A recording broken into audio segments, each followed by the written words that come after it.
think franchising is great. I think you can build tremendous wealth with it. I think you can create whatever lifestyle you want to eventually get to. Franchising is a great way to get there. And so anyway, now I've pivoted to, I'm pretty active on Twitter. My podcast now, the message shifted to really not only share my story, but to teach other people, how did they do this? Like, how do you find a franchise? Who does it fit? What are the pros and the cons? What's the best way to grow within one, right? You get your foot in one, and then how do you grow? And ultimately, how do you scale a business to be whatever size you want it to be?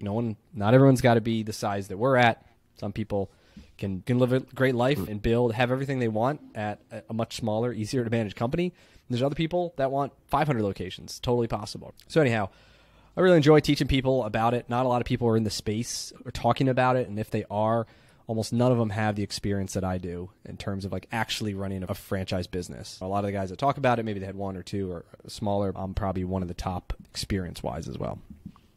I would completely agree with that. Coming from somebody that owns real estate, you own stocks, you own franchises, can you talk a little bit about the asset class in general and why somebody should franchise, maybe give a pros and cons list for somebody that's listening? Yeah. Because think back to the people that are listening to the show right now. Maybe some of them own rental properties. Maybe some of them own multifamily. Maybe some of them own a laundromat or a car wash. This is the format that we follow for this passive income generation to earn our freedom. Why franchising? Why this method? What are the pros and cons of this?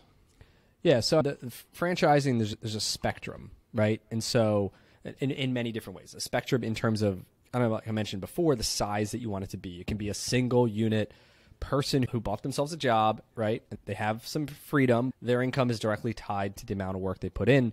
Someone who builds an executive type business is like where I'm at, where you build a team, right? My time is less correlated to our success because I built it up.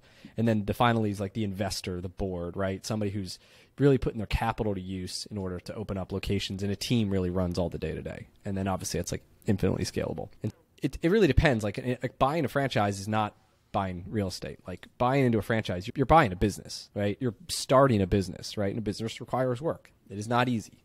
Right? There are definitely franchises that lend themselves to have more benefits to people that want to take a less active role, right? We may call it semi-absentee, or I like to call it kind of executive, where it basically means you can set the vision, you hire the right people. You still got to hold them accountable though, right? It's not the type of thing that you just buy and then, oh yeah, it just like prints money for me. But that doesn't really exist anywhere. Even that's a facade of like real estate. People say, oh, real estate's passive, but it's not really not. Like you got to do a lot of work unless you invest in like syndications. So just keep that in mind as a footnote here or whatever. Yeah, then some of the pros and cons. So the biggest pro is you get like a business in a box. So you don't have to go out and reinvent a wheel. You don't have to come up with this new problem. And maybe you're not like the most creative person. That's okay.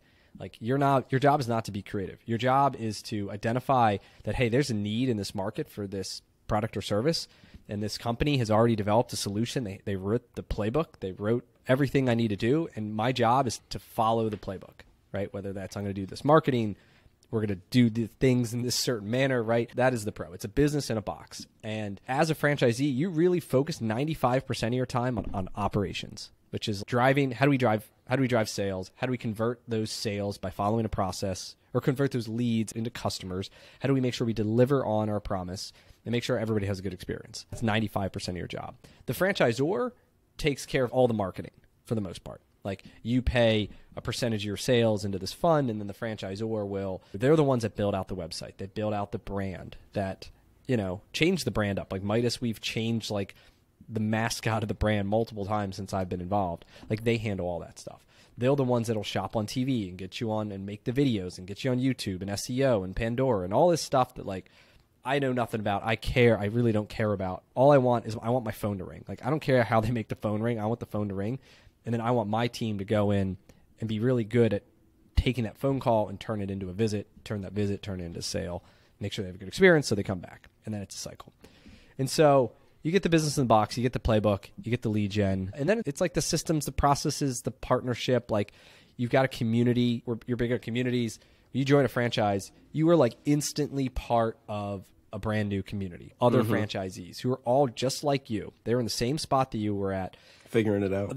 They all want to help each other too. Franchisees are more than willing to help other franchisees because like the stronger you get as a group, And the more sales all of you generate, the stronger the brand comes, right? The more money that has available to spend on marketing, the more respected a brand comes, the more locations, the higher multiple that they could sell it at. So like you've got these like instant partners to help hiring processes and best sales processes and pricing and compensation and like all this stuff. I got tons of friends in Midas who we text each other all the time with questions, problems, solutions, ideas. And for me, like I love having that. I don't want to be alone trying to figure it out all myself. Like I want people to help me, and I'm going to help in return. So and that's another part of real estate investing is like you do have the communities out there, right? But for the most part, you have a lot of people that are lone wolfing real estate investing. Maybe they read the books, maybe they listen to this podcast and they have a couple of properties, but there's not that community attached to it necessarily. So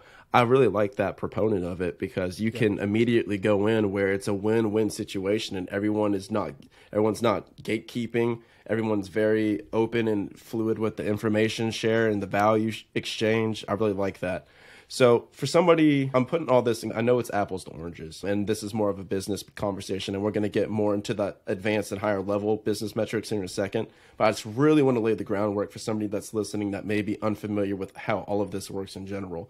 So I like what you said about the degrees of passivity, right? We have levels of passivity. It's a spectrum. It's not A or B. There's a lot of gray area in between.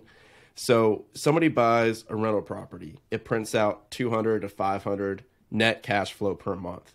People buy an Airbnb. Maybe it prints out $2,000 to $3,000 a month. People buy a laundromat. Maybe it's another $2,000 to $3,000. What is the normal return somebody can expect from buying a franchise? And just as a rule of thumb, coming in for somebody that has a W-2 job, maybe, how intensive do they have to be to get this thing off of the ground? I know you're going to say it depends, but we can expand on that. Yeah, it depends. So I'll give you a range. So, Stalker. For example, in an automotive repair business, right, it's going to cost $250,000, $350,000, could be up to $400,000. It really, even that depends in our case on, are you outfitting from scratch? Are you buying like an existing and rebranding? Say buying an existing and rebranding. Yeah. Just for so the I sake buy of an example. independent shop. It's got lifts. It's got compressors. I got to put signs on it. I got to upgrade a bunch of stuff. I probably got to fix the roof, and I'd probably spend $200. Yeah, that's like a $250 to get that thing looking pretty good. That I'm like proud of it. That thing should be able to make $100,000 a year, $150,000 a year on average. Our range is from, we have stores that lose $100,000 that are recently purchased that we need to fix. And we have stores that make $300,000, $400,000, but on average about $100,000 on a $250,000 investment. Okay, so just to clarify, this is $100,000, $200,000, $300,000 net into owner pocket, not gross revenue. Yeah, correct. Okay, that's a no-brainer. It's a no freaking brainer, but it's man. a business, right? It's a business.